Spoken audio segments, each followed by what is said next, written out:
একদিন নামাজের পর মসজিদের এক কোণে শান্তভাবে বসেছিল একটি ছোট ছেলে। ইমাম সাহেব তার কৌতূহলী চোখ দুটো লক্ষ্য করলেন এবং হেসে উঠলেন। ছেলেটিকে বললেন, তুমি কি কিছু বিশেষ শিখতে চাও? ছেলেটি তখন বলল, হ্যাঁ ইমাম সাহেব, আমি নবীজির বলা কিছু শিখতে চাই।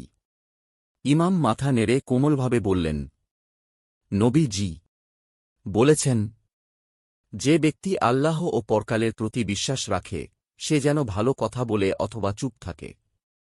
সহিহ বুখারী ৭১৮। ছোট ছেলেটার চোখ বিস্ময়ে বড় হয়ে গেল।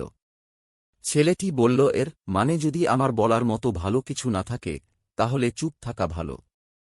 ইমাম তখন ছেলেটিকে বলল, ঠিক তাই, এতে আমাদের মুখ আর মন দুটোই পবিত্র থাকে। ছেলেটা হেসে মাথা নেড়ে দিল। সেদিন সে প্রতিজ্ঞা করল, কখনোই খারাপ কিছু বলবে না।